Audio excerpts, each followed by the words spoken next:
play around. We do not play around. We also have an Airbnb, which I'll show you guys here. And yes, the furnishing is quite important, as you guys can see in this video once we get started. I want to come into luxury. I want to come into a place that feels like home. Play around. We do not play around. We also have an Airbnb, which I'll show you guys here on YouTube. So we have the living room here. You can come in and chill. Okay. Yeah, so this is her beautiful place. As you can see here, so it's a 2-bedroom apartment. Again, Long-term basis. So, again, I like quite amazing, especially when you come and stay on a long-term basis. It's powerful. So we're able to do this as diaspora. And I'm going to get into the whole story. So everything here is just speaking through experience, right? So many people dream of investing back home, but just don't know how to go about doing it. And so that's what this is going to be all about. So as we get settled in, I really love this place. Mom's place is absolutely stunning, as you can see. We have 1 more minute to go. So we'll come a little bit back into this. Let's get into the presentation. Record to the cloud. Okay. So, okay. So Airbnb in Nairobi, Kenya, which is quite powerful, really on how to do this, how you guys can go about investing in whether you want Airbnb or you want to have a place. Maybe you just want a full-time tenant that can come in and live in your amazing place, right? So what we usually like to do, you can put in the chat, whether you're watching on YouTube or here in the Zoom, put a number 1 if you want to. There's actually 2 ways you guys can go about this, and this is what I'm going to help people learn. Is you can do two things. You can either own the place. So if I just show you, like we were seeing in this video here, mom owns that place, right? So in that video I was just showing you guys, it's mom owns this. So she bought this place here where it's like fully owned, where it's like, okay, I've got my amazing place in Nairobi, and then now we're earning the income on top of that. Or you can sublet it, which is what also we do, where I literally pay, I'm here in Australia, we pay rent to a landlord, and then now we just put it up on Airbnb and we rent it out. Again, we don't just use Airbnb. Those are some tactics that we're going to get into. And then that provides income, right? So how can you have an income producing asset back home, right? This is quite powerful stuff. And so many people have been thinking about this, dreaming about this. And so that's why I believe that's what life is about. It's about aligning, right? You're thinking about something, something's been on your mind, and then you're just aligned in that pathway. So yes, let's get into it. So first disclaimer is, none of this is financial advice. Of course, this is all through experience. Everything we've done is just gone through experiencing this. Now, if you look at the screen here, this is, through our Airbnb, as you can see, 21,000, this is Australian dollars. Now we have a lot of people, let's say from the UK, US, but in 21,000 Australian dollars, let's say that can come out to about 15,000 USD, maybe 12 to 15,000 USD. I think maybe around the 15,000 USD mark, but you can go in and Google what that is. But $21,000 through Airbnb. Now, this is also, we have also in Australia as well. January, for example, 715 AUD in January through Airbnb, right? So again, how can you earn an income through, imagine property, through owning an asset? As I said, you don't even have to own these places. Some of these places we rent, I pay rent, and then just now use the place to bring in income. So really running it like a business while we're in here in Australia as diaspora. February, 1,330 Australian dollars through Airbnb, right? As you can see here, like screenshots literally, and you can see that beautiful apartment. You can see modern 2-bedroom apartment in Kilimani. The booking in February, 750 Australian dollars just through having our Airbnb in Nairobi. And we're here in Australia, right? We're here in Australia, and that income's coming through. We also do have another place, as you can see there, which is in Australia, right? So this is really the diaspora guide to investing in Kenyan real estate, right? We're going to get into it, how you guys can go about this. These are some images of our Airbnb that I have also. So, but before we get into this, I really want to do an activity with you guys, right? And play a game with me. Let's call it a game. I want to do an activity with you. And no matter what you're doing, I want you to, if you can, you don't have to do this, but close your eyes. I want you to close your eyes. And what does it feel like to know that you have three apartments and you look on your phone and you see the bookings come through? You see the income that you've made this month, $1,500 that you've made just by having a property. You're in Australia, you're in another country, but you have income coming through your Airbnb in Nairobi, in Kenya, a place that you've always where you're from. To be able to have that income coming through is quite powerful. You look at your bank account, you travel back to Nairobi, you're going there. Now you don't have to stay at an Airbnb or no, you have a place. Maybe you have a home, you have your apartment, but you have income coming in every single month because you invested in this. You invested back home in Kenya. It's not about sending money back home anymore and people, no, you have income that's actually coming through because you made this investment. You invested in yourself. You took the risk. Guys, this is what's happening. So many diaspora, you've been thinking about this for such a long time. And you look back and you look back at what you did, and now you're here. You own properties, you subletting properties, you have a portfolio of properties. You don't have to go to work because you have to go to work. You go to work because maybe you want to. Maybe you don't even have to work anymore. The income from your properties is enough to sustain your lifestyle. You can go back to Nairobi, you can enjoy life with your family. That's the vision, guys. That's why we're doing this. It is a long-term game. Of course, it's a long-term game. We look at the future. But if you can get into this now, back home in Kenya, guys, the returns that we're seeing, it's not like Australia here or, huge property prices.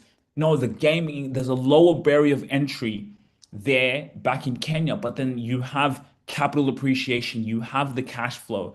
And again, as you can open your eyes, you don't even have to go into that higher barrier of entry of even, for example, owning the place. You can rent out a place, sublet it, and then earn the income through Airbnb. Okay.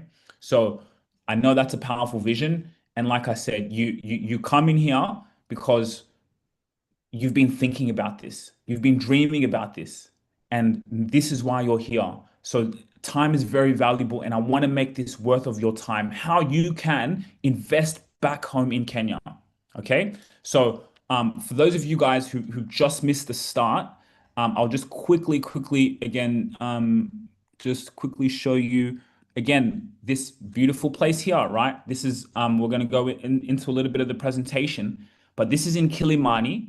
My mother, beautiful apartment, two-bedroom apartment in Nairobi. It's a beautiful place. Now, as children, we can go there, we stay there. It's something that brings in income. As you can see, we put it up on YouTube. We don't just rely on Airbnb. No, we got to be everywhere because people are traveling to Kenya all year throughout the year. So you can see it's a very, very beautiful place. Again, if you did miss the start, these are some of the screenshots, as you can see here, right? Guys, this is real, right? Look, $700 in January, $1,330 in February, and you can see there, right? So let's get into it. So quickly, what's your plan B? What happens if you lose your job tomorrow? What are you building back home? Look what's happened around the world. Dubai, Iran, boom. All of a sudden, imagine one day you wake up on the news, boom, things change. Even now, traveling prices to even Kenya, things have gone up.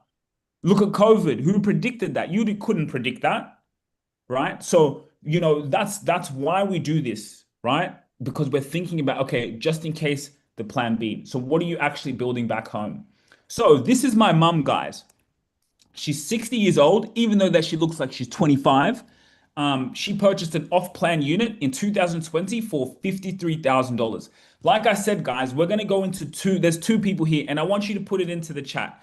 Number one, if you're thinking about owning a place, literally, so this place, you can see here, mom bought this place 53,000 USD. You can see here this video on YouTube. This was the place, but it was off plan when she bought it. So it was just in the foundation stages. It wasn't a place, right?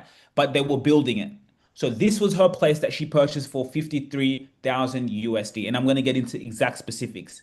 And then I said there's two things. So number one, if you're thinking about owning a place, put a number two in the chat if you're thinking about subletting a place where you don't even have to own it, you could just pay rent to a landlord and earn income on top of that, right? So put a one if you'd like to own, like mom did, and I'll get into how mom did that. Or number two, which what I do right now, we have two now. I sublet. Literally, I pay rent to a landlord and I earn income on top of that. Um, Okay, two. So you would like, let's say sublet, which is sublet is cool because sublet, it's not a higher barrier of entry. Sublet, it's you can it's not as much money as potentially owning the place, right? So number one, if you'd like to own, or thinking about owning a place, or number two, if you'd like to sublet, right? So it gives me a good idea of the people in the room.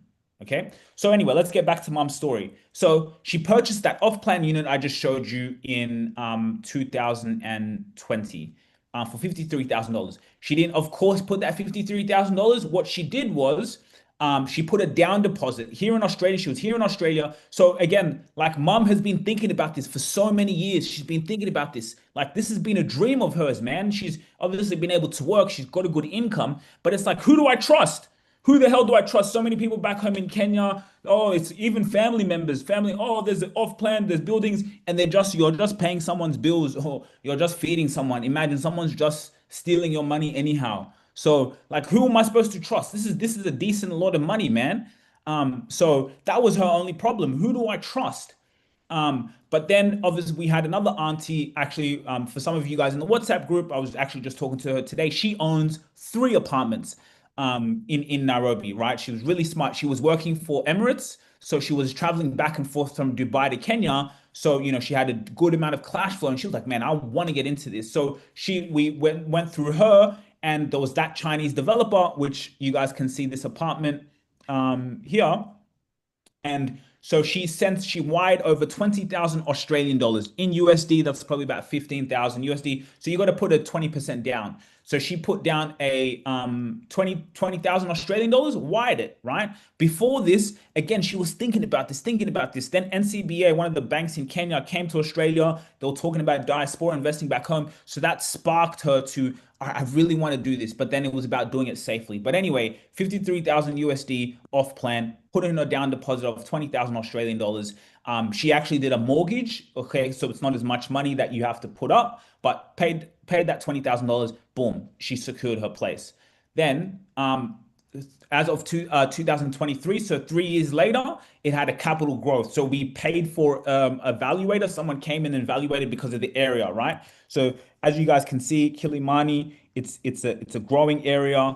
It's building like that place. Obviously, there's quite a lot of people there. As you can see, this place here now, as they did a valuation, as you can see, this beautiful place, it was now worth 66,000 US dollars. So already this place now here, you can see her beautiful, her dream, everything that she was thinking of, she was now able to do, right? So that's quite powerful. So as you can see here, capital growth, so over 25 appreciation in just 3 years. And that's what I'm saying. That's what's happening in Kenya, where these places, it's not like here in Australia, in America. Imagine going to New York or here in Sydney. Go find me a place in Sydney. You can go play a beautiful place like that for $53,000. Are you kidding me? Or 70,000, the Australian equivalent. No way. You can't even get a parking spot here for that amount. But the great thing about Kenya is the capital appreciation, especially within that area. And then, as you can see here, she's put it up on Airbnb. One thing I'll get into, you can just look at that image, even that video, the furnishing she put into it, of course, is very high class. Even my apartment, man, we had to furnish it really nicely because someone's got to come in and we got to give someone the best service possible. So you can see here, look how many reviews she has. Again, because if we're going to do something, especially us, we're going to do it at the highest quality. So the rental potential is about $1,067 a month. So that's about, yeah, $1,067 a month, which is about $12,800 per year. What I will also show you guys, just quickly. So actually, I'll actually show you a table of a net projected yield. So like I just showed you there, let's have a look at it here. So like if we're going to get really into the numbers, have a look here. So right, for a one bed unfurnished, let's say you pay in US dollars, we will have Australian dollars soon, but unfurnished US dollars, Kenya shillings, 8.5 million US dollars, that's about 65,000 USD, right? This is a one bedroom unfurnished in, let's say, a place like Westlands. You pay stamp duty 4%, that's about $2,000. So, boom, total cost, the total cost that you would pay, let's say this was 65,000, but the total cost you would pay, 9 million Kenya shillings, which is about 70,000 USD. What's the rental income on an unfurnished? So maybe some of you guys, if you want to own a place, again, and remember 65,000 USD, but you're only putting a 20% down deposit, 20 to 30%, and then you can pay it off in installment plans, which is, it's actually quite manageable. But anyway, 70,000 all up. Rent, it's about $700 a month. You can rent it out. Yearly rent at 95 occupancy rate, you'll look at $8,769 for the year. So basically, the net yield that you'll get is 11% yield on that, which is not bad, right? A one bed which is furnished, like mum's, for example, but mum has two bedroom. Let's say it's 65,000 USD. Same thing, you'd pay around 76,000 USD.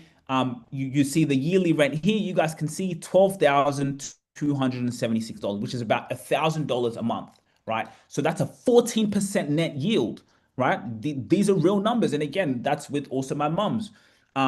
So 12,000 a year. If you do now Airbnb, which Airbnb, again, it depends, right? It's not going to be all hunky dory. It's not going to be, if you really write a really tight ship and run it like a business, that we've been able to also not just relying on Airbnb, but we use that term Airbnb, meaning having that rental, business.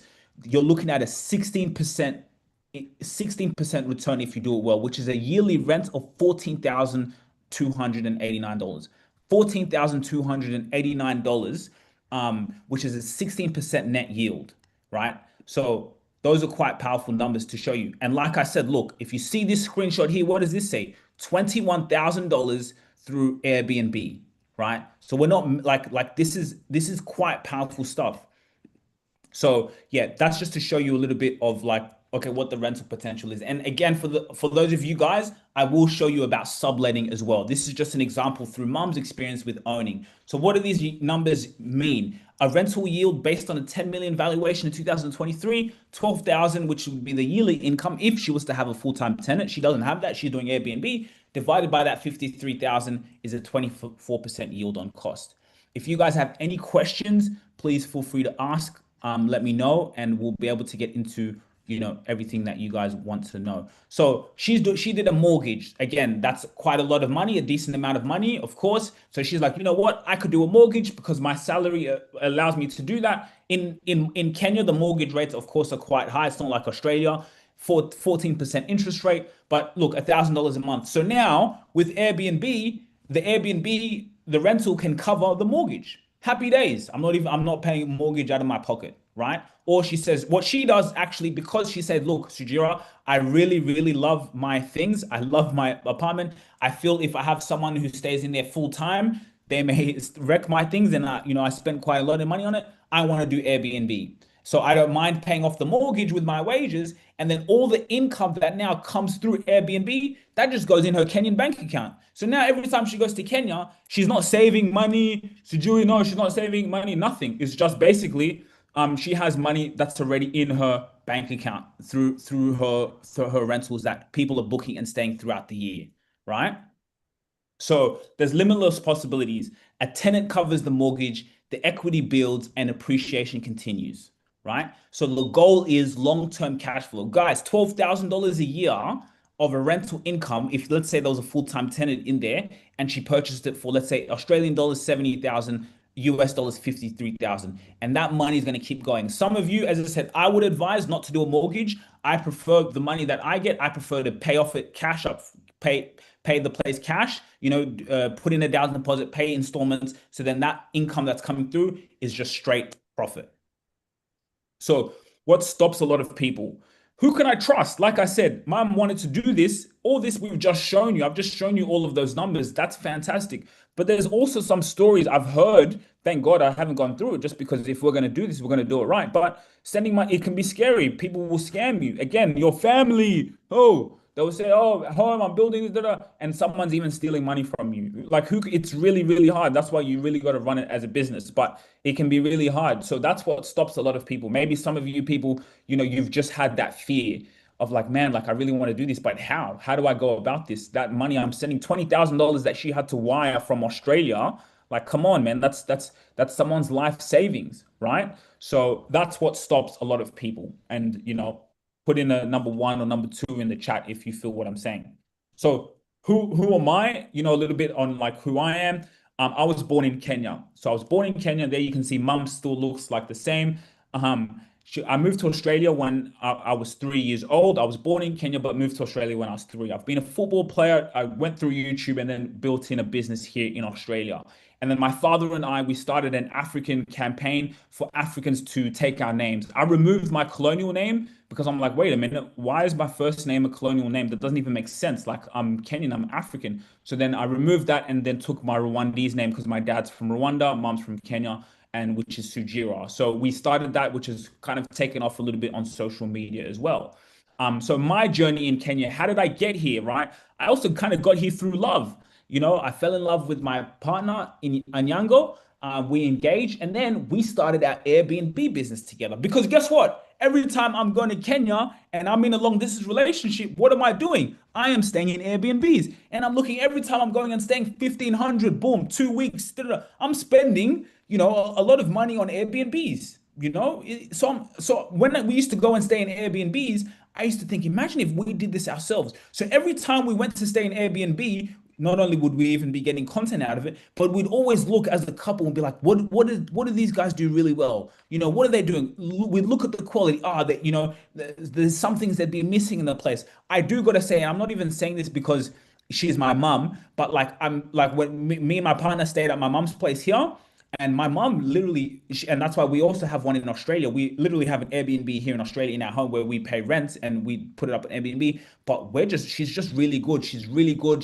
When a guest comes in, they have to have everything. And that's one thing that I told my partner, I said, babe, when we do Airbnb ourselves, when a guest comes and stays at our place, they're going to miss nothing. They're going to have everything. And again, don't watch what I say. Just watch what I do. I lead by action. You can see this YouTube video here, me doing a tour of my mom's place. Her place is absolutely stunning. And a lot of things she bought from Australia. She spent a good, quality things because when someone comes, these international travelers, they're coming to Nairobi. You want to give an entrepreneur who's coming and visiting, or they're coming with their family on a two-bedroom. They want to stay at a place, a class. And that's how you're going to have a profitable business because the way you make money in business is by serving people. That's how you make money, is by serving people, by helping people. And so anyway, so basically we started our Airbnb business together in Nairobi, which what we did was we subletted the place. Now, just to get into a little bit of a story, this is how my whole journey through love started in Kenya. And I was on a border, and I'm excited. I'm from Australia. We don't have borders. So I'm riding on the border. And then I see a girl, her pants were kind of sticking out. And I was like, wow, pretty, amazing. So the border kept going. And I was like, turn around, turn around. No way. Yeah, imagine. Yes, I was like, turn around. And then he's like, okay. He's like, I know them, I know them. So he turned around, he pulled up. And then I know when I'm in Kenya, my accent sticks out. So the girls, usually, so then I kind of put an extra accent on. I said, excuse me, can I please get your number? And then she didn't even understand what I said. She was like, huh? Mm-hmm. And then I was like, can I get your number? Put your number in my phone. You're very beautiful. Then she put it in. So that's how my journey started in Kenya. So basically what we did was like, we wanted to get into this game. Like I'm here in Australia, I'm going back and forth to Nairobi. So we said, look, like, let's get into this now. Yes, we don't, instead of maybe putting down a place and spending, money like what mom did. Now let's get started quickly. So we found a place, which through my fiance, we said, let's go find a place. So this is the place I currently have. I just got a booking yesterday, came through. So I pay rent, which is about $500 a month. I pay the rent to the landlord. I put in the rental agreement that, hey, make sure that we're allowed to do Airbnb. Of course, the landlord's like, hey, as long as my rent is there. It was unfurnished. Of course, I got an interior designer, which is my fiance. I said, babe, again, what we did with mom, let's go and furnish this place really nice. So we furnished it. I'm going to go into more exactly the cost because again, there's some people here who are interested in even subletting. You could literally sublet an apartment. I don't own this place, and now we have two. But I don't. We should put the turf there. You can see it's got gym, great amenities. We don't own this place. We literally pay rent and then the income on top of it. So think about it. $500 a month, but now our fees are if someone stays for the full month, we charge them $1,500 for the full month. It's a place in Lavington near Westlands, a prime location, great amenities. Someone who's coming from, US, Australia, 1,500, bro, that's nothing. They could pay that. So that's what we do. And what I'll do for you guys is I'll actually go more into more specific costs. Where is it here? Just so you guys can see like how much we spent because so this is our place here again, we're marketers, we put it up on TikTok as well, so we don't just rely on Airbnb, which are other things. So reoccurring costs, furnishing, I would say we've spent like at least $10,000. Now that $10,000, we didn't just okay, 10,000 here, I just did it over time. So the most important thing was getting the place. So you can see here it says rent 1,200. So basically you pay 2 months rent upfront, but this is USD prices because USD is the main currency, right? So which is about I pay about $800 Australian dollars a month in rent, but I don't pay it because the bookings pay it. But basically, you pay 2 months rent up front, which is like a security deposit. So basically, we got the place, we found the place, got the contract, the lease agreement. We paid about 1,200. So you pay 2 months up front, right? It was 80,000 Kenya shillings a month, around there, right? So boom, that's done. Got the place unfurnished. Okay, now furnishing 10, so it's like sent 2 grand. I sent 3 grand first. Then I sent another, but because I have income that's always coming in, I didn't have to put 10 grand straight away. I just did it over time. So within a month, within let's say a month or two, that 10,000 is easily very, very doable because I just send, and then the money that's sent, we buy things, buy things, buy things, and then by the time you know it, you've got a beautifully furnished apartment. The interior designer is my fiance. You got to pay the interior designer. Mom's place, like I showed you guys, mom's place here. Here, interior designer, mom again. Hey, again, we look.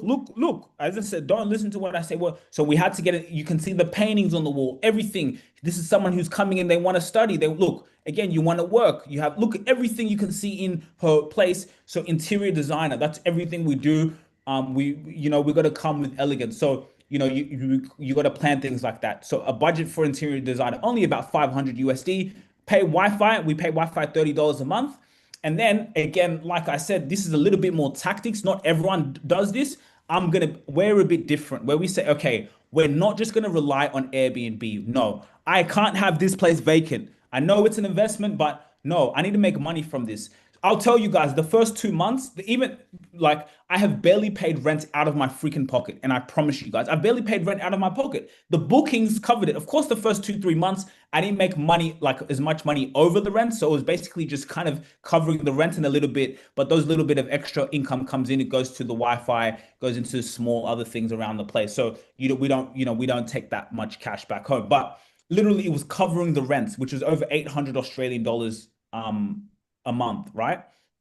So the rent was being covered. So then we say, okay, let's have a marketing budget. What do I mean by marketing budget? Some of you guys have seen me through Facebook, right? So if we're gonna have a website for our Airbnb, right? We got to people can come in. So we've got bookings outside of Airbnb, which is also fantastic because we don't have to pay commission. So we have a marketing budget. You got to run it like a business. So again, and guys, subletting, and some of you in the WhatsApp group, if you do it even smart, you may not even have to. You can partner with someone. So we have a WhatsApp group with diasporas from all over the world, especially UK, Dubai, and you can just partner with someone. Maybe you go 50-50 with someone, right? And so now it's way cheaper. So and then now you just you will split the profits. So that's also an idea that you can do. If you want to do that, let me know. Maybe we can find someone, create it into a business. So then it's even less capital required. But yeah. So then, okay, on Airbnb, we put it up for $65 a night.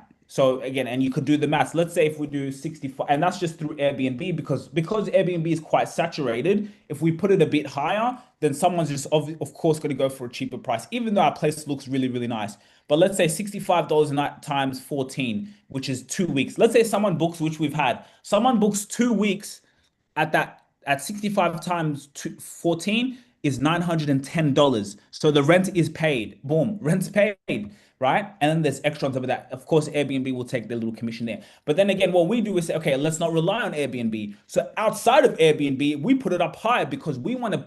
This is a luxury place. So and if we put it as a luxury place, that means we attract luxury clients. We attract people who are going to appreciate that place.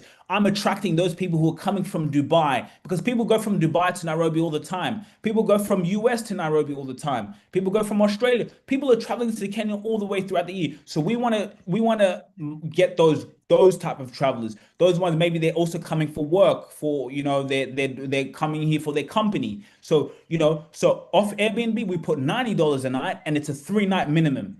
If they do weekly, we'll say, okay, we'll give you a discount at $80 a night. And then you can stay like, let's say you stay a week. So just do the maths on that. The rent is already being covered. Everything else is cash flow. And then if they stay in the month, which is my favorite, some will come in and stay 2 months, 3 months, then we charge them at $70 per night. And then remember, I'm only paying rent at $500 a month, right? So like again, this is quite powerful. You could sublet the place and look at these are all the prices. I literally broke it down for you guys. So that's quite a powerful strategy for some of you guys. If you want to get into it, you can get into it doing that way, right? So this is the place that we got. So, these are a little bit of the numbers. We paid the bond and rent. I think my first furnished amount was sent 4 grand. And then like, let's get started. We went live on Airbnb within a month, right? So far, what's really important is location is very, very important. This is our place. So this is our place in Lavington. Now we just got our second apartment again through subletting. So for some of you guys, okay, maybe owning might be a bit tough. Maybe and a good strategy could be imagine you just sublet. You sublet an apartment, put it out on Airbnb, you earn income, By the time you know you look in a year, that money now you can even put in a down deposit to own a place. So now you own a place, maybe you own a place and you're subletting like 3 places. And look what's happening in Kenya. For those of you around sports, African Cup of Nations is going to be coming in Kenya next year. So I'm so lucky because the final is going to be near our state, is near our place, near Junction Mall. So imagine we're going to be booked out. I know, like so you want to get into this stuff now. So which comes to the next thing. Why Kenya? Why now? Kenya GDP is growth 5% annually. It's one of the strongest growing economies in East Africa at the moment. It's the financial capital of East Africa. Major banks, telecoms, multinational companies. Guys, I was in New York just recently and I called this company here, T-Mobile, because I was in America and I needed a SIM card. I called T-Mobile and then I was speaking to one of the ladies and then I was like, this accent is very familiar. But she had a kind of an American accent, but still. And then I was like, where are you from? She's like, I'm Kenyan. And then I thought maybe she was an American, so she was a Kenyan in America. She said, "No, I'm in Kenya." I'm like, "Wait, huh?" The customer service they're in Kenya. So yeah, we have offices here in Kenya. And I'm like, holy guys, T-Mobile. And I knew it because I'm a businessman too. And I have team that I employ in Kenya because Kenyans are good. They're good workers, right? And the money that we pay them here, that money, instead of paying someone here in Australia who will even do a useless job and they're just charging $30, $40 an hour here, just, taking money. So imagine even me, I do that. Of course, T-Mobile, a company with a multi-billion-dollar company, even them, they're saving their wages and saving their money by building their offices in Kenya. So they have their customer support team in Nairobi because we're here, and we'll go into Kenya, guys, is huge. So all these companies, so what does that mean? If all these companies are building there, then that means people are moving. Like mums, we had an offer from Knight and Frank, a real estate company. They're paying for one of their employees. So they say, hey, how much is your place? Boom. Hey, my place is 160 Kenya, which is about $1,000 a month, $1,500 a month. Boom. So their employee comes in and the company pays for it. So that's what's happening. Another thing, UN. Nairobi hosts the only UN headquarters in the global south. So there's a constant demand for quality housing. So someone like the UN that we've had, they come stay at our 2 bedroom place. It's a beautiful place. They can afford it. For them, 1,500 a month is nothing, right? But that is now paying bills. It covers the mortgage. For us who do Airbnb subletting, we charge, remember, 1,500 a month, they'll pay for the month.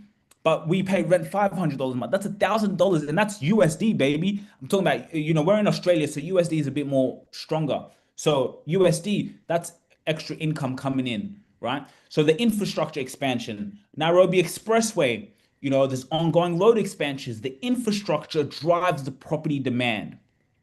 Another thing I like to say, follow the Chinese. I do a lot with our company at ETS for Basha Media. I do a lot of business with the Chinese on, other projects that we do in what we're doing in private equity and a whole other thing. But Chinese have been building in Kenya over the past decade. They see where their future lies.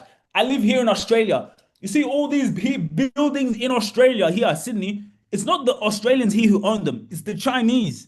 Hey, these Chinese don't play games with them. They were here in Australia 20, 30 years ago, just like the way Kenya, you see how Kenya is a huge, it's still, I would say it's a booming market. But Chinese have been seeing this years ago, right? I went to Kilimani. I might even show you guys here on YouTube. I got to find it. And like I say, don't, it's not about what I say, but what I do. So I was in, let me just find it on YouTube. Give me 1 second, guys. Let me go on YouTube here. No. I was in I was in Kilimani, uh, China. And like I document everything. So let me just show you guys quickly.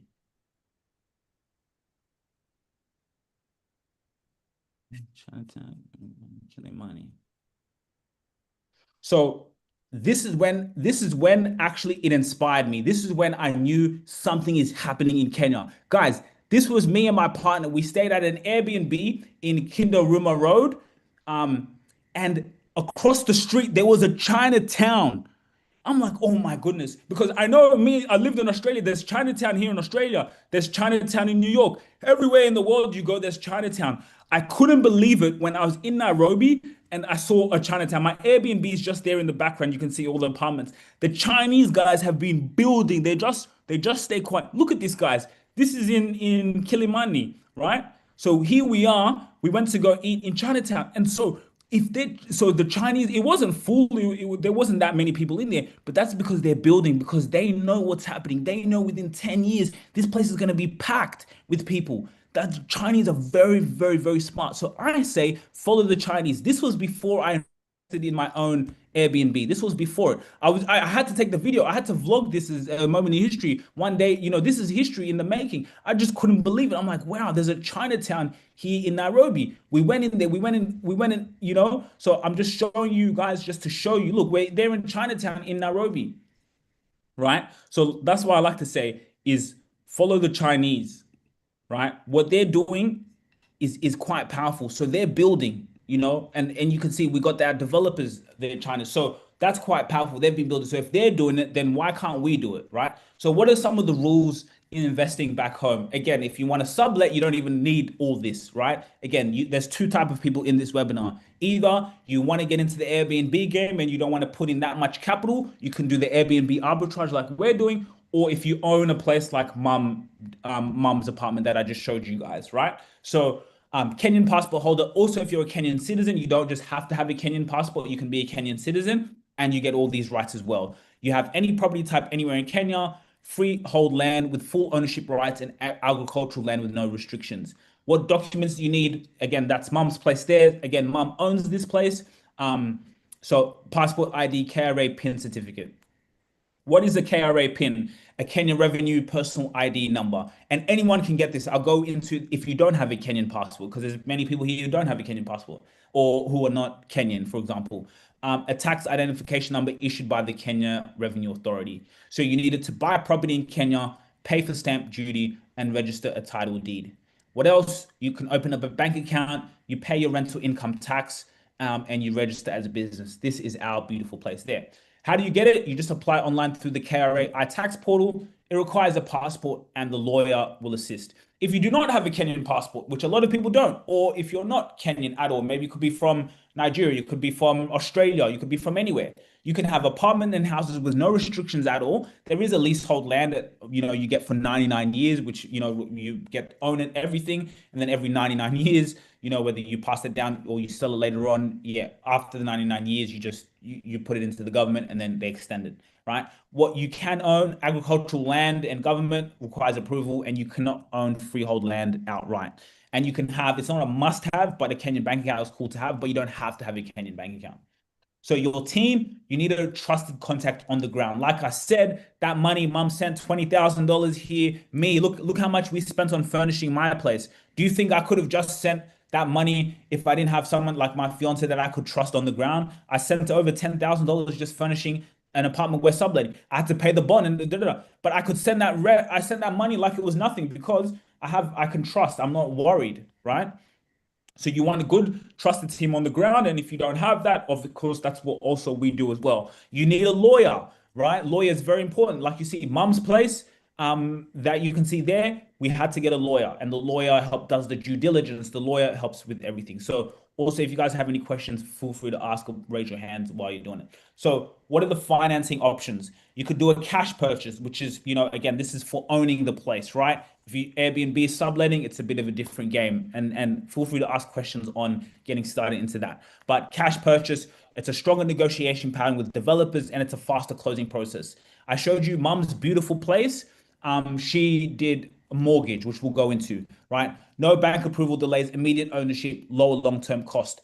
I have my other auntie who she just bought hers in cash, right? So she owns three properties now, and she just did basically a cash purchase, which was basically she was working for Emirates in Dubai, and so she basically just paid her off. Her place is now, and I'll just show you really really quickly. So this is my other auntie. She owns this place in this is one of our channels as well. She owns this place in Kilimani, right? It's a two bedroom. Again, she's also stylish as well, just like us. Look at her. Everything furnishing she did. She bought this place kind of just through cash payments. Boom. She was traveling from Dubai. She had the money. So now she has three apartments, guys. She actually has, right as we speak, she's got people in there, and they pay her $1,000 a month. $1,000 a month that just comes into her bank account. She's diaspora, just like many of you guys. Or if so, I know some people here are foreign investors, but for the people here, like my mum, she's diaspora, right? She's working in Dubai, but boom, look, and again, quality, furnishing, everything. We do Airbnb, but like we said, she was like, you know what, Sujira, Airbnb can be a little bit slow. We need to be creative. We can't just rely on Airbnb. This is up. We put this up on YouTube for people to come in and book. So you can see her. She does everything with class. It's a really beautiful place. She owns three now, just by getting started to do this. She got her first one, went and got her second one, and now she got her third. So she did hers through kind of cash, was just boom, let me pay it off, paid off, paid off. So now the money that she gets now is cash in her pocket. She's also kind of a housewife in America because her husband takes care of everything. So that money that's coming in through her Airbnb, hey, she's chilling, right? She's just letting that sit and accumulate in the bank. And imagine over a long term, when she goes to Nairobi, she goes and stays in her apartment, right? So cash is always the best, I would always say. Off-plan installments. What she did there, that apartment I just showed you, she didn't do off-plan, which was more expensive. But mum was off-plan. But off-plan with the purchasing, it's a lower entry price. You can spread payments over 12 to 36 months and a small upfront deposit. Guys, let me show you how realistic this is only if you want to own. And again, if you do subletting, if some of you who just want to rent a landlord and sublet it out, you can get into this game as well, because once you're going to turn this into a business. This is going to be making you money. That money that you get, say, you know what, let me own a place so I don't have to pay rent to a landlord anymore. Yes, I can still sublet some apartments, and then I can just now also own a place as well. Maybe that the place I own, that's a place I'll go stay, and I'm already subletting 3, 4 apartments that are bringing me $1,000, $800 a month cash, right? So you can put in a down deposit like mum did, US dollars, $12,000, $15,000 down deposit, right? Again, of course, if you own a place, it's a little bit higher money, but $12,000 down deposit, and then you just you pay installments every quarter. Let's say $3, $4,000 over 12 to 36 months, because it's off plan, it's being built, so it's not even ready yet. And when you do it, you can do kind of clauses in the contract, so they have to have certain things built and everything, a structure, so your money is also safe just in case things happen during a development. And you could literally, by the time you've owned a place, by just spreading payments over because you're working, right? So with off-plan installments, like, its appreciation may occur before completion, like mum. It's easier to enter the market, and off-plan lets you secure today's price over time. Another way you can finance this, guys, is mortgaging. So, like I showed you with my mom, she's like, my wages, I can afford the mortgage. It's nothing. I can afford $1,000 a month. Hey, boom, take it out of my account. But now I've got a place. So that money, instead of me putting it in owning a place, I'll pay the mortgage and then let me furnish this place. Let me put in she put in 20 grand. She spent 2 million Kenyan shillings, and she's still spending money today in furnishing the place. But doing a mortgage allows her to put more money into it, right? Typical rates 12 to 15%, quite high, but it's okay when you earn money here in the West, right? So as you can see from mum, with mortgage does take a little bit longer time, quite a longer time, 90 days. There's quite a lot of verification process that happens, but it gives you leverage because you have more money. You can do a SACCO loan, which is a member-based lending institution, lower interest rates, a faster approval process. Developer payment plans. We know some places that are a bit cheaper. So I know some developers that, and if you guys need help with, we just, we now create that introduction. But some developers where they have, those wrong guy, those sticker road, if you know about Kenya, where much more affordable housing, the rent there is like $150 a rent, right? You might think of that as nothing, but that's majority of actually the market, right? It's the, $150, so it's like that's a $20,000, which is nothing. And then you don't even have to put in a down deposit. You just pay like $400 a month and then you own an apartment. What I would do, I would own like five or six of those. That's what I would do. I would own, if it's 20,000 only, I would now own like five or six of them, seven of them. So imagine seven times $150 a month, then that money now adds up, and that's $20,000. So out of that, you can buy one place for $80,000. But imagine for with that 20K, you can buy a couple of those, right? So you can even buy a multi-unit, which is not a bad. And then now you just and those ones are the occupancy is always full because they're so cheap. It's $150 a month, and it's mostly those students. So that's the majority of the market. People will pay this. So those places are always full, and you just have, it's not really an Airbnb type of game. It's more a tenant game, but you have predictable cash flow, and while you're sleeping, money's coming. So those are developer payment plans that you can do, which are great. So some of you, maybe some of you, I don't know. Again, you and let us know. Some maybe you want to have a townhouse. Maybe you just want to have a place that you can. I want to build a home, and this is some of you guys can do this once you have five or six apartments. I want you guys to dream big and know that you can do this. And there's never been a greater time to do this. The money that we earn here in Australia, Dubai, US, man, we can do this, and we can build wealth quicker than we can even build it here in Australia or in Dubai or in US. But you can have a townhouse masonette. It's a higher rent, but a lot more maintenance, of course, way more maintenance. Rural areas, Kiambu, etc. Apartments like my auntie did there, which was fully ready. So it's like when it's fully done, lower entry price, it's easier to manage remote and popular with professionals and expats. So like I was showing you guys there with my auntie's place, this place here, she got this place, no off plan. She was like, Sujira, I'm gonna get a place that's ready now. I want the cash flow. So her job was basically, let me get this place now.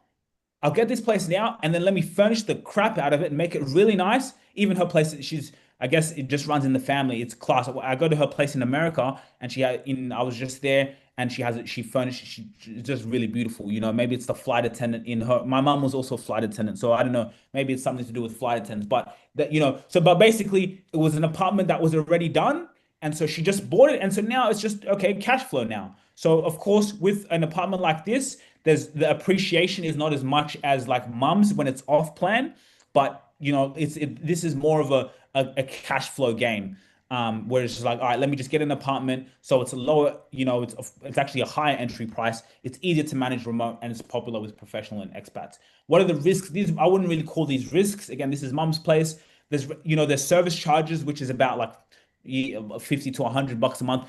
I would say is oversupply in some zones. That's what I would say, because my mom's place here in Kilimani, guys, I don't know if you guys who ever been to Kenya recently, but Kilimani, there's so many apartments, so many apartments, so many apartments. I'll even show you guys. Um, I'll give a quick story. Again, everything I do, I document. Everywhere I go, I document everything I did. This was about 3 years ago. This place here, this is in Kilimani. It's a really nice place. I enjoyed it, right? I went there 3 years ago. So here, as you can see the view. If you even to the left, I can't show. It's not going to show the left. This is the place here. Look, you see this view here? Boom. Actually, I just showed it there, right? So this is an apartment. I was paying an Airbnb here. I paid this again, spending good money Airbnbs.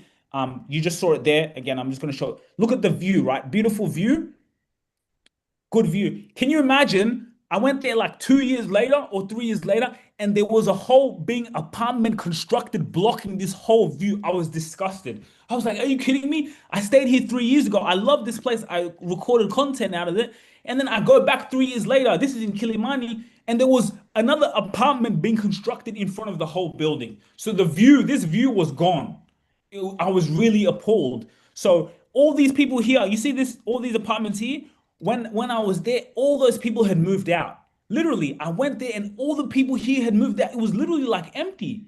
Why? Because those people here were obviously maybe they're paying rent there. They would have got they got upset and they were like, "What the hell? Like the our views gone. Like it didn't even look that good." So that's what sometimes can happen, and that's why when you do this, it's also a process. You got to have really good due diligence. You want to do it well. You want to, you have even things in your contract that state like, hey, like, you got to make sure that wherever they're doing it is they're not blocking the view, and you can do that. And that's something that we can talk about later. But that's what can happen. Oversupply in some zones where now they're just because that's what's happening. They're building so many apartments. You go to Nairobi and you're going to see, go to Kilimani, you'll know exactly what I'm talking about. So that can happen. That's some of the risks. Everything is not just perfect. There is risks with anything in life. Another property type that you can do is land. I find this a bit risky. I wouldn't really do this. You can do it. I might do it, but maybe later once we have a little bit more money to play with. You can just do a land purchase, which is just buying a plot, lower purchase price. You don't have to manage tenants, and there's capital appreciation if you do it in the right area. If you buy, then you can sell for quite a lot of money. Flexible exit options, no immediate cash flow. Obviously, you got to verify everything, and there's infrastructure timing for those I do a lot of podcasting. That's my main business. And I speak with a lot of real estate CEOs in Atlanta, in America, and they're into the commercial game, which I kind of want to get into one day. And they were telling me, it's great because the people who are paying your rents, they're businesses, and businesses usually those ones they have money. So it's high rental yield. It's high tax, very high tax in Kenya. So if you don't have a business, it's kind of pointless. You need to have a registered business so you can have a tax write-off. But longer lease agreement, these guys sign lease agreements for 5 years, 3 years, 4 years, right? Because they're businesses and you have corporate tenants. Of course, there's higher risk if, look, people are working from home these days or COVID happened. Those are kind of the risks you can have. So I'm just giving you guys a breakdown of all the types. There's off-plan units, of course, lower entry price, a lot of capital appreciation, and you have great, really, really good modern finishes and amenities. Off-plan units, what are the risks? Again, this is mum's place here. You can see the kitchen and laundry. You can see even other apartments there being built in the back. Developer risk, there could be delays. Market conditions can change. And I want you guys to save your questions for the end. Ready units, again, like Auntie did, you can move in ready. It's immediate rental income, and it's a bit, I wouldn't say it says easier to finance. It is because it's just like, all right, cool, let me put a down deposit, but then you just pay it off within 90 days and then it's done. You own it, like my auntie did. She was traveling back and forth from UAE, from Dubai as a flight attendant, so she was able to finance it very quickly. Um, Risk, of course, with the apartment, it's a high entry price. So my auntie bought it for $100,000, right? 100K, she bought it, paid it off like, installments, boom, boom, boom, boom, and she paid it off. Mom's place was $53,000. So you see the difference, like, off plan because it's not ready yet, it's cheaper. And then it's less appreciation. But of course, at 100,000 in 10, 20 years, that apartment it's going to be worth way, way more than that. So location is very important. Where you choose the location is important. If you take anything from this, location is important. Another thing is you want to get a lawyer. Lawyer is very important. Like I said, we want to do this very safely. I don't have time for games. I don't have time to send money and it's missing. No, look, I work way too damn hard for that. So get a lawyer. And then managing your property from abroad. This is our place here. Property management company. That's what we do for people. Where it's like, what we'll do for some clients, where we'll just manage their property, and then also we'll just take commission from getting them bookings, so they don't have anything to lose. They're getting their rent paid, money coming into their account, and then we just get that small commission by just managing things and having. But you can have a family member do it. I have people in our WhatsApp group who just have their niece, for example, back home that they can trust can do it. A trusted team member, right? So Airbnb strategy, again, what I do is subletting, right? So you want to have a place that has high demand location that's near offices, so near Westlands, those great places, near those corporate offices and fully furnished, which you furnish it. So we have those. If anyone knows this place, it's Neptune Residency in Lavington. That's where we have our Airbnb where we sublet. Now, I want you guys to put a number one or number two in the chat. If you do this, would you rather Airbnb? So, do Airbnb in terms of if you have a place, let's say you're subletting, or if you own it, it doesn't matter. Would you rather have an Airbnb where you have that income coming through Airbnb, or would you rather have a full-time tenant? Now, a full-time tenant, there's great because it's great stability. You don't, again, when you do the rental Airbnb game, and when I say Airbnb, it's not just relying on Airbnb. We just use that. I guess it's just they're such a big company now, they've just made it a term. But what I mean by that is Airbnb, we just put it as a rental, TikTok, we run ads, Facebook, but anyone who can come and stay in your place just for short-term rentals or a tenant. So long-term rent, there's stability, but also has that risk. Maybe that tenant says, "Oh, I want to move out," and then boom, what are you going to do there? Or you got to go find another tenant, which is still okay, but yeah.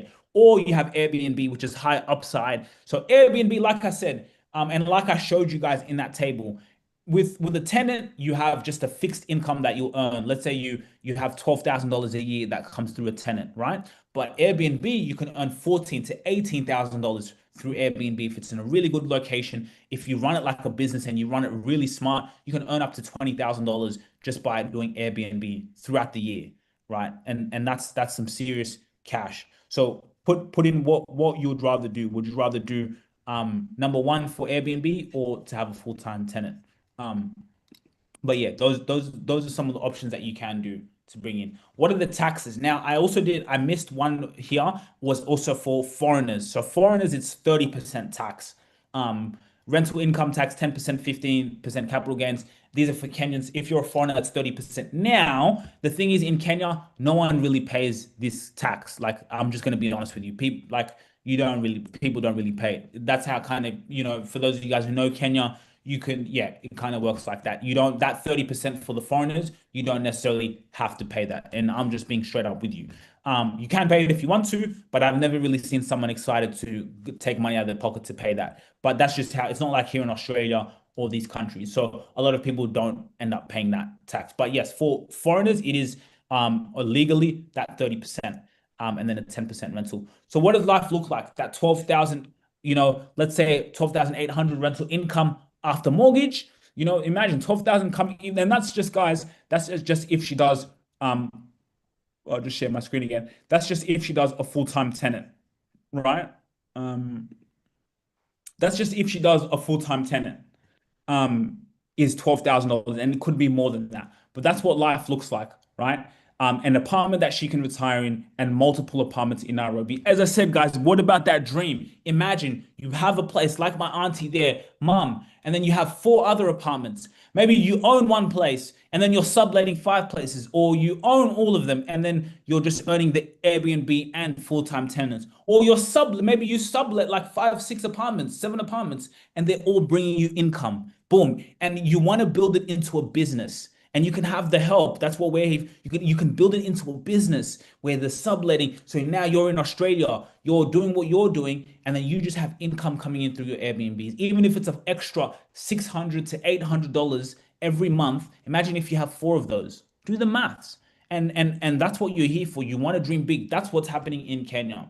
So you want to have a 5-step action plan, right? Like if you want to take value out of this, a lot of people come to these webinar, guys, they get motivated, they get inspired, and then they just, like 99% of people, they just don't take action. I'm part of the 1%. The reason why I created a business, the reason why I did this, because I didn't just say, oh, how people do, oh, that's a great idea, yes, and then you think about it, you think about it, you think about it, and then you just don't take action. And then by the time you see next year's done. And man, I'm going to be laughing when next year turns around. 2 years from now, 3 years from now, I'm literally going to be laughing because I'm like, yes, I did it. I did it. I prayed about this. I knew it. And my mom, even look at mom, even her, right? It doesn't go in vain. So you want to take action on this. And that's what this thing's for, is to give you the game on how to do this, or even if you need help doing it. So what's your 5-step action plan? What's your goal, right? What's your goal? Is it, I want to earn capital appreciation if I own a place, and or Sujira, maybe I just want cash flow right now. I just want cash flow. I want to earn $500 every single month through my Airbnb, right? So, and you can have both. If you own a place, you can have the capital appreciation and the cash flow. So you can have both, which is fantastic because you own it. You get capital appreciation from it. Like mom, she could have sold hers and she would have had big profit on that sell. Of course, she kept it, but you get capital appreciation and that cash flow that comes in, $1,000 a month that comes in. That cash flow goes into her Kenyan bank account. So now when she's in Kenya, she doesn't even have to save money. Oh, I'm going to Kenya this year. I need to save. She's already got a lot of money sitting in that account through the bookings. So, or you just want to have cash flow, right? So you got to define your goal. Then you got to define what's your budget. What's your budget? Do I have capacity to own a place? Do I have capacity to let me invest money into this? Let me put money into this to get the right services around me to do this properly. And then I can, so, what's my budget? How much have I saved? How much do I have in savings that, or, that I've been able to do this, right? Maybe you have enough to go in and own it and invest into this. You can do that. Maybe you just have enough to do the rental Airbnb game like I did, right? Where it's a lower budget, way lower entry, but then you can still get that cash flow as if you owned the freaking place, right? Sorry for the language, but yeah, what's your budget, right? So the fantastic thing about this, you don't just have to have that higher budget to own. You can sublet this place, and then you can even partner with someone. So then it's even half of that budget, right? So you can do it with someone, which is even more powerful. So it's less cash, but then you're gonna get the money that comes from it. So define your budget. Then you want to build a team, whether it's us, whether it's someone else, whoever. You want to have a good team because I couldn't do this what I'm doing by myself. I couldn't do it with people on the ground. I'll just be honest with you. I am way too busy running my business and doing what I'm doing here in Australia to be doing all this. Of course, I'm more on the business side of things. I'm more on the strategy. Okay, how do we get the bookings? I'm more, okay, let's run ads, right? Let's not just rely on Airbnb. I'm more on the strategy side of things because I want to see more money come into my bank account every single month. And I'm sure a lot of you guys do too. So that's what I kind of do. I more do the strategy, but the bookings, the managing the bookings, all of those things, the cleaning. Do you think I have time for that? How can I do that? I don't. But I've got a really good team back home, and that's also what we provide for our clients as well. And then due diligence, which is the lawyer, and again having the right team to help you do the due diligence because it's a lot of money that you're going to spend regardless of it. Even to get services around this, you're going to spend money, so you want to do your due diligence, and that's really your action plan there. And then execute. Then it's about taking action on it, right? So project. So again, a lot of you guys, some of you guys are in here. Again, you can message me after this if you want to get added to the WhatsApp group. What we're doing, I'm speaking with all the best developers, all the best agents for the best projects, which is off-plan projects, which are projects that are being built also for subletting, which in terms of, okay, we've got this apartment that's going for 80,000 Kenya shillings a month. So if you want to sublet a place, so I'll just put those in the WhatsApp group. I'll just put them in there. We've already had some people in the WhatsApp group already go in. Some of them are in Nairobi, coming from Dubai. They're going to go check out those properties and we'll go in and go take those properties. So this is what we do is building that back there. Luxury properties with the highest ROI. So yeah, some of the properties. This is off plan Westlands here. You can see.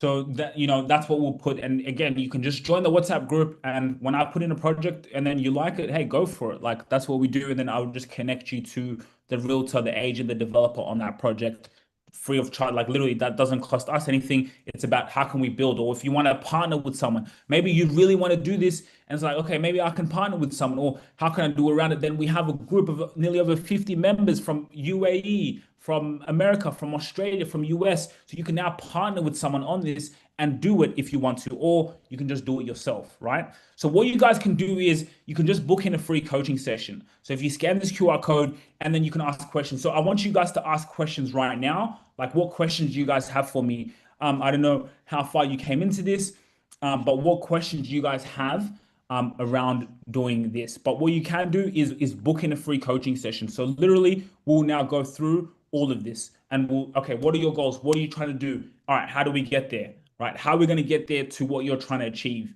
So you can book in a coaching session and we'll guide you through that. And for some people, for the select few, we'll do this for you. Some of them, boom. Okay, you want to do the rental Airbnb game? Boom, let's go and do it. Boom, we start and we'll just go we'll get the place to rent for you. We'll do the marketing around it, have a marketing budget, put it up on Facebook. We'll build in a system, have a website for your Airbnb. So now you're basically, let me just start earning income. Let me start earning cash. Let me get $1,000. Of course, it doesn't happen overnight. It is, we do have like an 8-week accelerator program. It depends. What do you want to do? Whether you want to own a place, maybe you just want to sublet. Like again, subletting it's much less barrier of entry. You can literally, and you put your foot in the market. Worst case scenario with a sublet, if you don't get any bookings, then you're just paying the landlord, you cut off the lease. But I'm telling you, I'm already in this, guys, and I haven't been paying rent, and then there's cash that comes on top of that. So that's beautiful for me. I'm here in Australia. The extra money that I can use, I'm now earning. That's extra money that I wouldn't have got otherwise. So I run my business and then I have extra, and then I leave that money in there. I don't touch it. Then we do more marketing. We'll run Facebook ads because we target those luxury buyers. We target those people who are from Dubai, from Australia, from US. People are traveling to Kenya throughout the whole year. People are traveling throughout the whole year. So I want to target those buyers. I don't just rely on Airbnb, like I said, right? So like that's quite powerful. This is a way that you can really earn that income and doing it. So if you need help getting this all set up and running to the bank, let's go to the bank and let's do it. So that is an option there. So what questions do you guys have? Please ask questions. Around this, like, what are your like anything that you want to learn about like doing this and getting into this game here in Kenya and really like starting. Wondering investor. Let me also put this up while you guys are getting your question. And it's quite powerful stuff. This guy, he's a Mzungu guy, white guy. He bought he actually has 4 apartments in Kenya. I'll just show you quickly. It's very well. Look at this, guys. This way. So everyone, let me show you. This is our biggest 1-bedroom, and then we're selling at average price of $77,000. And then let me tell you, this is guys, $77,000. Where in Australia, here in Sydney, go find me a place here in Sydney for 77,000 USD in Sydney CBD. Where? You can't even New York. I was in New York. Where in New York can you go find that? Nowhere. Right? And this is 77. There's even 60,000, like I showed that little projection, 60,000. My mom's place that I showed you, 50,000, right? Downtown Nairobi. Are you kidding me? This is on the owning level, right? It's like the penthouse. This is just penthouse. 1 bedroom. This is our bathroom, and then this is our bedroom. And here we come to our living room and also the kitchen. This is so we do got a question. Appliance we're using, which is posh. What's the guarantee of getting NATs for the units? Suppose one gets several units. What's the guarantee of NATs? What do you mean by NATs for the units? Suppose one gets several units. What's the guarantee of getting tenants? What's the guarantee of getting tenants for the units? Suppose one gets several units on installment payment plans. Well, what's the guarantee?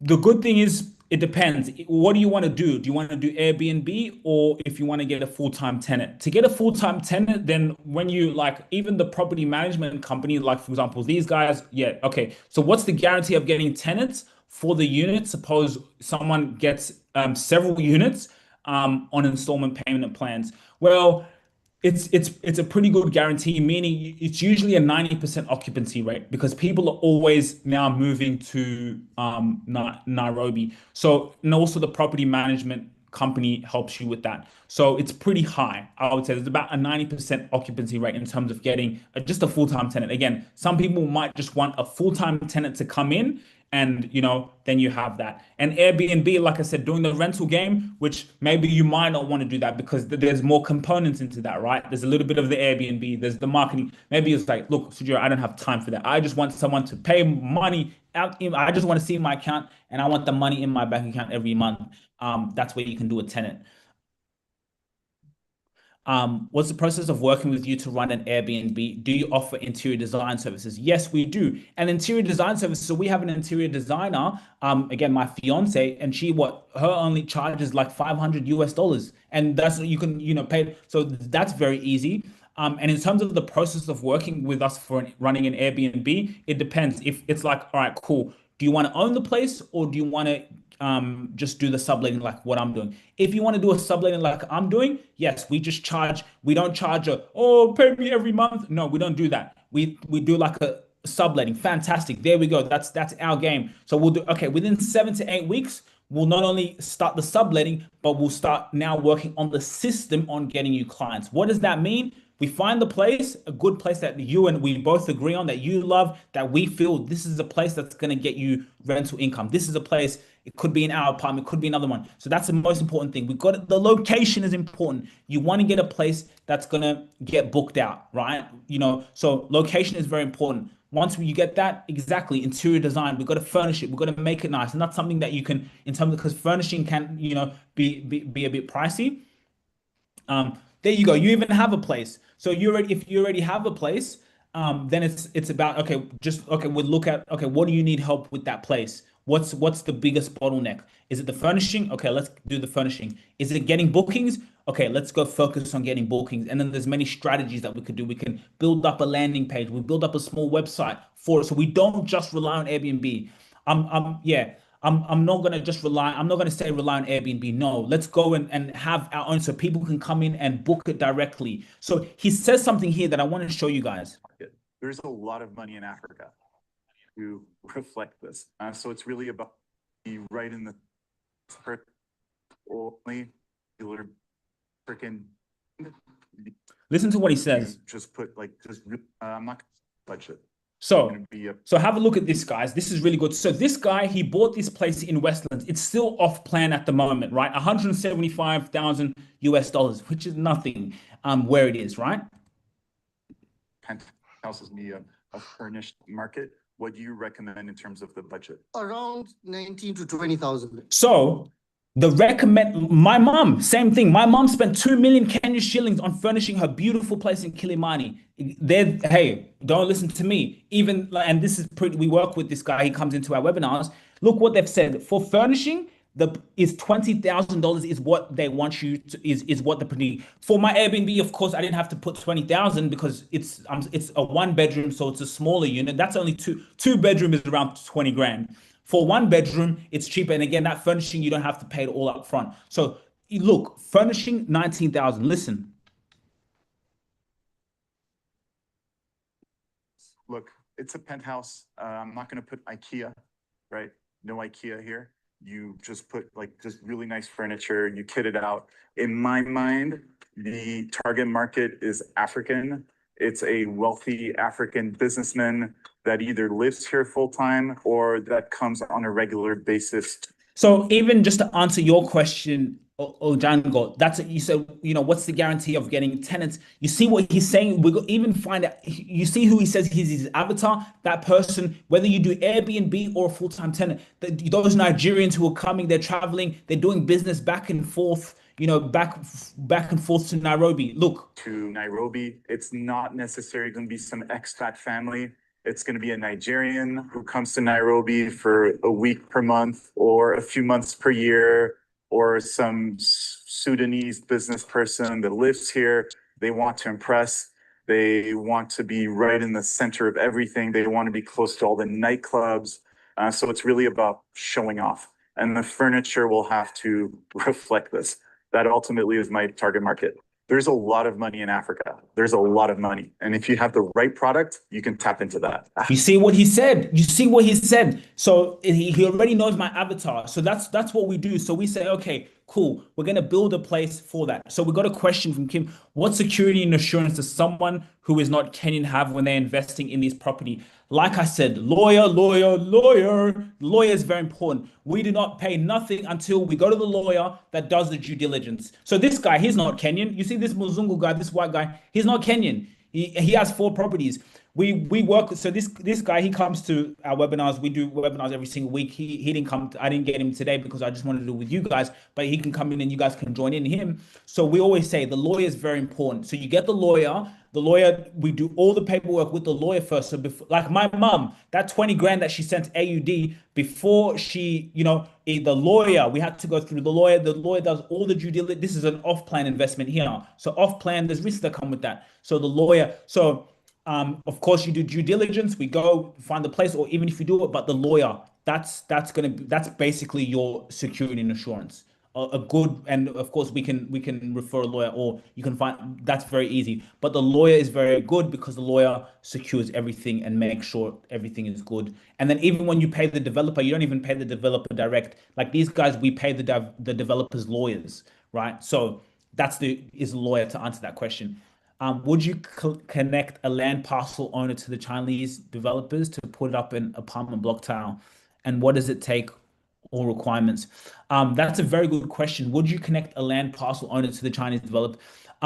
That's something that we can do. That's not really my expertise, so I don't want to answer that with something that I'm unfamiliar with as yet. That's something that we would then, like, so for example, we would now connect you with, like, for example, now the people on the ground, whether it's the developer or the agent that we have. So you can message me, and then we'll go and get that, and find out exactly that. So that's something I don't want to give you, and yeah, to put up investor. So that's something I don't want to give an answer that's not like 100% certain on there.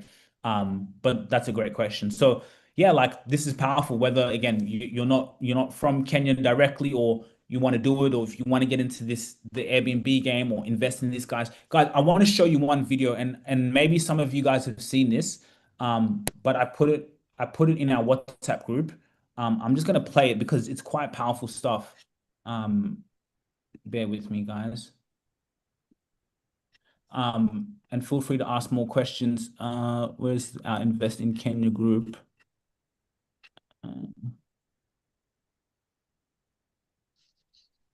So I put this in the group, and this was quite a powerful video. Have a listen to this. This is powerful. Has the highest return on foreign investment. Listen to this. Africa has the highest return on foreign investment than any other place in the world. But you don't hear about Of course not. Of course, right. Of course, the global average is 7.4. Africa is 11, right? So nobody knows that, and nobody thinks that, and nobody talks about that, because it's counterintuitive to the perspective that they have. I'm going to keep it a buck with you, because I've often thought about this, especially, getting older. I'm going, I want to invest in Africa, but then just being honest and truthful, then fear starts to come. Like, wait, what if this happens? And what if that happens? And What if a line comes? And it's because I think what ends up happening is that all of that programming and fear starts to come, like, oh, well, you don't know, and what, and before you know it, you end up doing nothing, right? You end up doing nothing and not investing. That's why you're here, to guide us to this. It's crazy. It's really crazy. I mean, Nigeria's GDP is going to be $15 trillion by 2050. Nigeria's going to be the 3rd biggest economy in the world. Wow. That's the truth. Africa right now has 4 of the 10 fastest growing economies in the world is in Africa right now. Let's go. Technology, AI, finance, infrastructure, real estate. It is booming, right? Because it's all about the numbers. Yeah. Right? We have the youngest demographic in the world. 40% of the world's youth will be in Africa by 2050. Damn, think about that. 40% of the entire world's youth will be in Africa. So, what that means for job creation, what that means for human resources, what that means for ideations, what that means for technology. Africa has 900 million smartphones by 2030.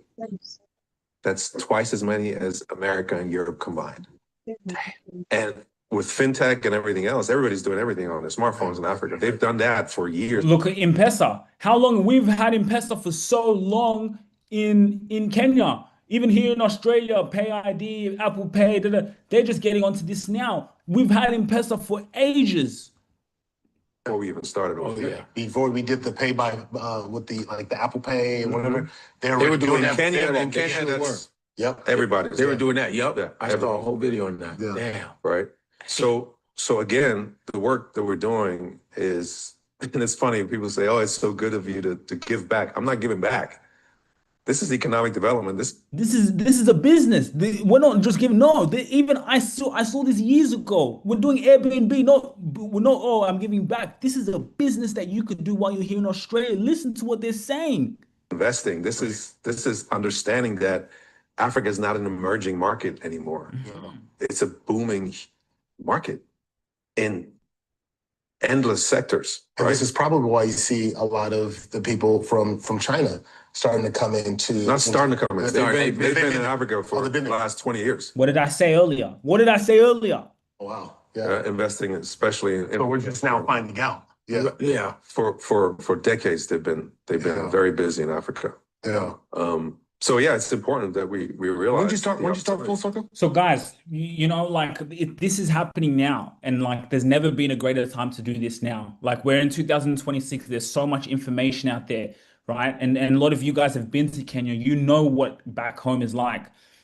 So for some of you guys who already have your property, you already have maybe an Airbnb, you have a place, and you're happy to explore more options. Feel free to reach out, book in a coaching session. Let's talk. Hit me up on WhatsApp. Even if it's just questions, even if you just want to know certain information or get led to, let's do it, because the more you delay, like he said, you end up doing nothing. The money that you earn here, like I said, mom bought her place for 53,000 USD. That place that she bought for 53,000, now that's bringing in cash flow 6 years later, $1,000 a month that now can bring in. Airbnb, right? And again, for some of you guys, the subletting again is a huge thing that people are into. Even one of you guys asked, okay, if I own a place, what's my thing of getting tenants? And we even have this in our WhatsApp group. You can own a place and then sublet it to someone like me, I'll pay you rent every month, because now I'm putting your place on air. I have it on Airbnb. You're happy because I'm paying you rent. I'm happy because I'm paying you rent, but the income I'm earning on top of the rent is significant. I pay you $800 a month, but I'm earning $1,800 a month just through putting it up on Airbnb. Again, African Cup of Nations is coming next year. I'd be crying if I didn't. I was so happy when I heard where the final is going to be. It's going to be near my Airbnb, near Junction Mall, for those of you guys who know. So African Cup of Nations is coming next year, guys. What does that mean? Tourists are coming. People from all of Africa will be coming. So, we know, like as I said, it's about kind of putting a plan together. If I do a tenant or if I do Airbnb, if I'm going to do Airbnb, like a lot of you guys said, Airbnb. All right, cool. If I do Airbnb, then let me do it profitable. Let me actually make this into a profitable business. And it's so profitable because those people are coming and traveling. And when they're coming and traveling, they're looking for a place to stay. And that's what it's about, doing marketing. Does anyone have any questions before I do let you guys go, because I do know people at the time. Again, if you want more, maybe kind of more personal questions that you want to ask, and you're maybe scared to ask it in front of a group or anything, you can ask those personal questions, and then we can get into like, let's go and do this. Let's actually implement. Let's take action. Because like I said, there's people in this webinar. You're going to come here. A lot of people are going to get motivated and then just go about their lives. And then it's like, oh, and then when you see it, it's like when Bitcoin or all these things, people missed out on those. Even like you see a place like Dubai. Imagine if you invested in Dubai when not, it wasn't hype to everyone. I don't even think this is as hype as it is now. Like, not I'm marketing this, but it's still being slept on in terms of Kenya.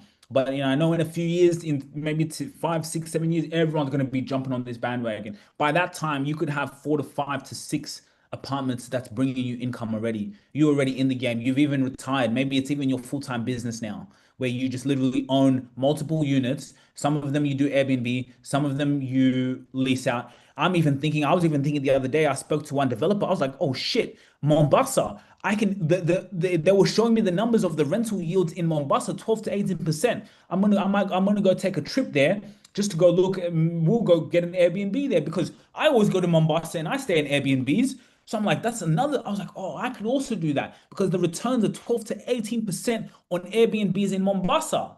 And we are putting some of those projects in the WhatsApp group. So like, man, the limitless. I'm also from Rwanda. That's a market I might get into later. Of course, Kenya's way too vibrant. Rwanda's a bit more quieter, which is where I'm from. But yeah, Kenya's way more vibrant and more for the Airbnb and rental game. So guys, you came here for a reason. You came here because you've been thinking about this. Like, I believe heavily in manifestation, that you've been, your phone knows I'm in the marketing game, so I understand marketing at a psychological level. That's why when we do the Airbnb business for our clients, we get them bookings outside of Airbnb because when you're thinking about something and let's say you're traveling to Nairobi and you're like, well, man, I really want to go stay at a good place. Well, okay, then guess what? You're going to go on your phone and then things are going to start popping up on your phone. You'll go on Facebook, you'll see an ad, maybe a luxurious, nice apartment that you say that's affordable, that has an offer. Boom, and that's our apartment that's getting booked. So you guys are here because you've been manifesting this in your mind, and then you saw my advertisement. You saw my advertisement because you've been manifesting this. And so now you came here for a reason. So it's about really taking action on that, or it's about using this information that I've given here and take it with you. Where you have a team already, go and take it, go and do it yourself. As long as you have this information, because I also know that's how business and life is. If you give value to people, just like if you own a place, if you subletting or you own a place, that money that's coming into your bank account, it's not because you're scamming people or because you're doing nonsense. No, you're giving value to people. People need a place to stay. Someone's coming with their family to Nairobi for 4 months. They don't have a place that they can stay at the moment. And you're giving them that service. And that's how you get money. The only way you get money in this earth is because you serve other people. Even you go and work in a job for 8 hours a day. Don't just think I'm working a job. No, I'm serving people. I'm serving customers. And I should be grateful serving people. I should do it with a smile. So this is a great way to earn an income where, and the best thing about it, when you do it over a long period of time and do what I'm doing, where it brings you that cash flow. And when you build up on that cash flow, it changes your life. I'm here because this changed my life. So you let me know if you have any other questions. I'll give you guys space. And if you guys want to do, this is a service that we do provide in helping you do this safely and securely, whether you want to own it or whether you want to do the Airbnb. We will help you get it up and running, get things going, get the place, help you furnish it, and then help you now get bookings so you can earn income through it. Okay. So again, of course, like a lot of things, it takes money to make money. Whether if you own a place, I'm going to spend this amount of money because I'm going to own it. If you want to do a service like ours, I'm going to have to put in some money into this so I can at least, but imagine the money that you put into this, then imagine now you're earning income on top of that. If you want to book in a free coaching session, what you could do is if you can scan this QR code, if it's not working, because for some reason I don't know why it's showing half, I will send a calendar link just now, and then you can now book in a free coaching session, and then we can have a chat. And also, has anyone ever here thought about owning a place? Let us know if you ever thought about owning a place. What are some questions around? Also, are you Kenyan? Are you maybe a foreign investor? Kind of where are you from, or what type of goals do you have around this? But guys, Africa, man, I travel there all the time. It's beautiful. I love going to Kenya. I know, I literally love going to Kenya. I look forward to it all the time. Of course, I also got to go and I work with my clients closely. So like I go quite a lot here from Australia, and it's the best feeling in the world. But there's no greater feeling like being in Kenya and I have income that's coming in through my Airbnbs, right? So now when I go to Kenya, another thing, when I was going to Kenya, I was spending money on Airbnbs. My goodness, I was spending money, of course, which is, we're going to be on some of you guys, we're going to be on the other side of it now. People, when they come to Kenya, they're going to go and spend money on our Airbnbs, which is good. I've just put my, where you can book in your coaching session with me in the chat here. What's your question? Do you pay extra expenses after owning the property? Yes, you do, but they're very small expenses. You'll pay like service charges, right? You pay Wi-Fi. So if I'll share my screen again. as a foreigner, you can own a property. Yes, you can own. As a foreigner, you can own property in Kenya. It's like a leasehold land you get for like 99 years, but you can own the property. So you can own the property you have thing. So this is the subletting game in terms of, so for example, we pay Wi-Fi $30 a month, things like that. There's service charges. Service charges are usually around like $50 a month. Things like cleaning, but yes, but it's not much. It's quite low. So and we can get more into the specifics of that. So if I go back here, so here, like again, like I kind of broke down the numbers, right? If you own a place, let's say you pay stamp duty, legal fees. So you can see here, $2,000, $600, da da da. And then let's say property management, you pay $500, and that's just like a 5% of, let's say, the rental income. Fees for finding tenants, for example. So, Ogango asked if what's the guarantee of me finding a tenant? You can pay to go for someone to find a tenant, and you get 1 month fee, and 18 months on average is the rental contracts that you get, right? Um, 18 months averages, so which is great, which is that guaranteed income coming in. So there's small fees, service charges. You'll pay maybe like, let's say, $200 a month, just to give you a light number is what you would look like paying. What's the next question?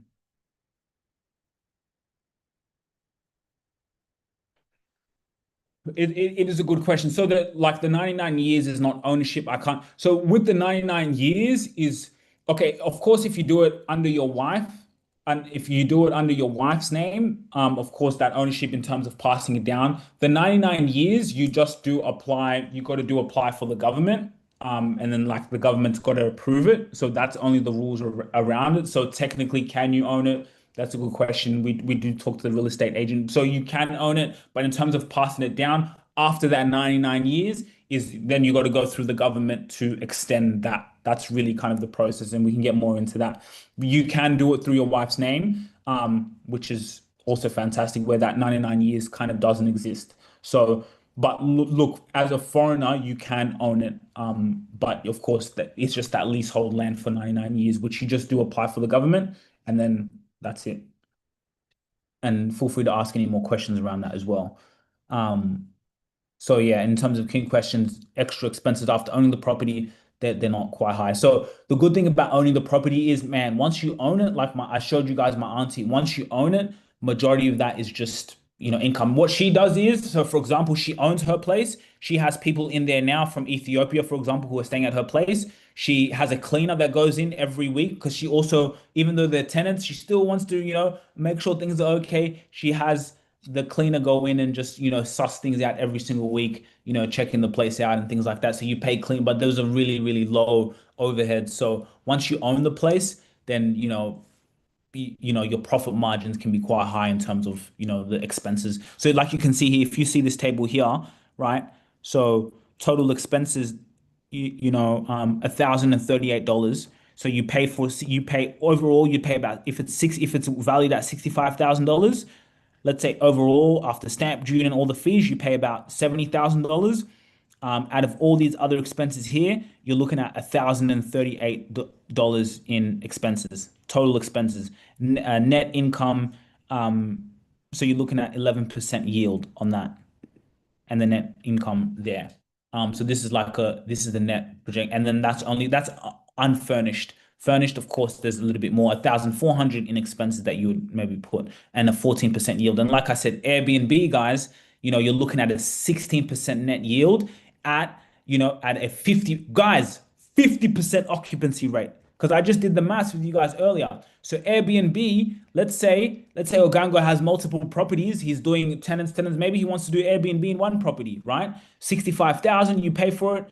You pay 76,000 for a 1 bedroom apartment. You furnish the crap out of it, make it really nice. At a 50% occupancy rate, the yearly rent is looking at $14,289, right? If you saw my presentation earlier, if I show you here earlier, just really quickly, I showed you the Airbnb earnings that we had. So and that's actually 14,000 USD. So actually, it's actually quite accurate. $20,000 in 2025 through Airbnb. So that's a 16% yield percent on return. because Airbnb can be big. And then again, there's strategies around that, but the Airbnb can be quite profitable. So you can see it's quite higher because there's not a cap. A tenant, there's a cap to how much you're going to get in rents. But Airbnb, if you do it in the right location, it's you can earn a significant. Look at that, 16% yield on your money. Here in Australia, places you're not going to see that as much, and it's really dependent, especially because it's higher capital. Any other questions before we get out of here? I know, Eve, if you booked in your coaching session, what's the statutory requirements, county government or government documents issued to block units like a title deed is for land parcels? Again, that's a very fantastic question. Again, that's something that, again, what you can do is we can book in a coaching session and we'll do it with one of our real estate, CEOs, so he can go into a little bit more of those technical questions. Because that is quite a powerful technical question. I'm really sorry that I can't answer that as much. I could chat GPT it, but again, this is really about value and giving everything that I know in terms of doing this. In terms of the statutory requirements, county governments or government documents, again, usually I sometimes do this webinar with the guy that I will introduce you to, Prit, who's on that video, and he's quite good at answering questions like that. But you can book in a coaching session. You can look at, okay, what are you trying to achieve? What are your goals? And we can book in that session with him. And then now you can get those specifically. So now you know what it takes to be able to do exactly what you want to do and want to achieve. And then we can go and do that directly. So I put it in the chat here. You can book it in. And then if it's you, for example, you can send a message on WhatsApp. And then we can even have another WhatsApp call. And then we can go through that with the CEO of the real estate. And then he can answer that specific question. Because I don't want to give you a wrong answer. Yeah, but that's a fantastic question. Any other questions, guys?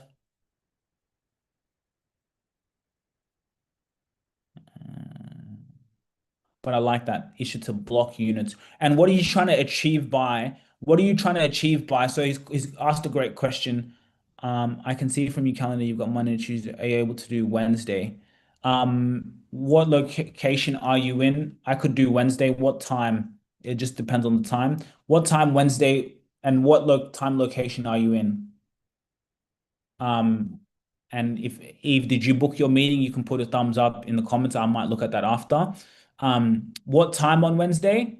And or just let me know what time zone you're in, and then I'll give you my availability because we do get booked at 10 a.m. So that's about 10 a.m. That's about 5 p.m. I could do might not be 10 a.m. It could be maybe later in the afternoon. If you can do in the afternoon, potentially around 2 p.m. Dubai time, I could do that. 2 p.m. Dubai time, I could do that. But send me a text on WhatsApp and then I'll book you in. Or just book in another time, book in any other time on the calendar, and then I'll move it and then we'll move it around. No worries, Django, no worries. And feel free if you want some of those questions answered, we can talk to a real estate professional. Do I have to pay the full remaining balance in the final installment in order to gain access to or use the property, or can I pay a certain percentage and get access to the property? Fantastic question. You don't have to pay the full and remaining balance. You can even split it up sometimes. So what you can do is you can pay that 20 to, let's say you pay 20% down deposit, and then you can even wait until you get a sale of agreement until until it's even been built, it's been done, and then you can pay the remaining 70%. Or you can also pay in installments. So you can pay say you can pay 20%, and you do get access. It depends. If it's an off-plan unit, it depends. If it's an off-plan unit, it's a bit different because it's being built. So if it's being built, then you're just going to be going and checking it out. You don't really have access. But if it's it's a full apartment, with full apartment, not you got to within 90 days, you got to pay the full apartment. If it's already, so my auntie, she had a ready unit apartment. You got to be able to pay that 20%. You got to basically pay it off within 90 days. So do you get access to the property? That's something that you'd have to now we go through the lawyer, because there's certain places have certain different requirements. Some people are very strict, some people may allow. It's also dependent on how much you put as a down deposit, but then that's something that would go through a lawyer. But it also depends. Is that an off plan or is it a ready unit? So you might be a little bit specific. If you want an off-plan unit, then there's, of course, you can put in a down deposit, pay the installments over time. Every quarter you can pay it, and then you obviously you own it, and then obviously there's a sale of agreement that happens as well. The guaranteed payment period, if it's off plan already, if it's off plan, okay, what's the guaranteed payment period? So it could be like 2 years, it could be 36 months. It's again really dependent. But again, that you put in that 20% down deposit, and then it could be that guaranteed payment that they need is within 18 months, 36 months. It really depends on when you start and then until when that project is due to be completed.